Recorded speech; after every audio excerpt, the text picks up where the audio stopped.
The president's clear strategy to motivate Republicans to the polls next week is to go hard on immigration. But not all Republicans are buying into his plan to nix birthright citizenship, including my next guest. Joining me now is Republican Congressman Carlos Curbelo of Florida, the Miami area. Congressman, thanks very much for taking the time this morning. Jim, good morning. It's good to be with you. Thank you. Let me start here. You, as a Republican, a rare voice contradicting the president very directly on birthright citizenship. What is your message to the president on this? My message to the president is the same message we had for the past president. You cannot change laws. You certainly cannot change the Constitution by executive order. If the president wants to have a debate about this issue, if the president wants to point out some abuses in this area, that's okay, and that's something we can have a discussion about. But the president alone cannot change this policy, and it is law, and it is protected in the Constitution that those of us who are born in this country are citizens of this country, and that's it. There's nothing more to discuss for now. Now, the president has claimed that his White House counsel has advised him that he does have the right to do this. Not clear who he's referring to, since Don McGahn is already on his way out and he has not been replaced by his replacement yet. But do you suspect that this is just political performance art on the part of the president, days to an election, to raise this, where even the president himself does not actually believe he has this capability? It's possible, but here's what I have to say to Republicans. They would be wrong and hypocritical if they didn't call this president out on this issue the same way they used to criticize President Obama when he used to draft executive orders and sign them even though they contradicted existing laws. We have to be consistent. We have to be honest, and I think that's the broader point about what we need in our politics today. Most Americans, believe it or not, are middle of the road. You wouldn't believe it from watching some of these rallies on either side.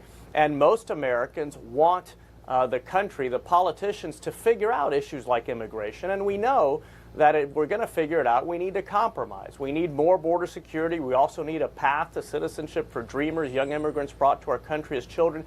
This is what most people in our country crave for. And regrettably, it's not what our political system is yielding. I think we need fewer rallies and more conversations, more dialogue in this country to tackle and address the big issues, the challenges that face us. Let me ask you this. You're aware of this ad that is now running. We're not going to play it again because we don't want to give it more oxygen than it deserves. And in fact, it's based in part on a falsehood, because this immigrant criminal was actually deported. But I want to ask you this. In your view, is the ad itself, is it racist? Is it bigoted in the way that it appears intended to portray people of Latino origin? I haven't seen the ad, but I can tell you that it's definitely part of a divide and conquer strategy that a lot of politicians, including the president, have used successfully in the past. I hope this doesn't work. I hope that type of strategy starts failing in our country. But that's up to the American people. I think Americans have to go out and vote for the best candidate in every race, for people who are going to bring this country together, help heal our politics. If we continue getting divided, if our politics continues growing more and more violent, our democracy is going to be at real risk. And look, Jim, my parents came from a country where politics became violent, and they lost their democracy, they lost their country, and they haven't been able to go back to their country for 60 years. Now, I'm not saying that we're at that level of risk here, but if we keep walking down this path where we portray everyone else in our country as a threat, as the enemy, whether it's members of the news media or people who disagree with us, I don't know who's going to win elections, but I know that eventually we will all lose. Part of the president's broader fear strategy is mobilizing thousands of troops to go to the U.S.-Mexico border to respond to a caravan of migrants. And we've been following the math here. The president now said 15,000 yesterday, which will mean that not only will there be many times more U.S. troops at the border than there are in Iraq today to fight ISIS, but even more than in Afghanistan to fight the Taliban, to fight al-Qaeda. Do you believe that is a smart allocation of the precious resource of the military? That's clearly an overreaction. And while I think obviously some on the far right and the president himself are trying to draw a lot of attention to this issue of this caravan, I think also reasonable people can say we should have a border that is protected, that is enforced. The United States has the same right as any other country in the world to know who's coming in and who's leaving our country, and to demand that people who are coming here are doing so legally. So it's a shame. But do you need 15,000 U.S. military on the border, plus 2,000 National Guard, plus more than 15,000 Customs and Border Patrol agents?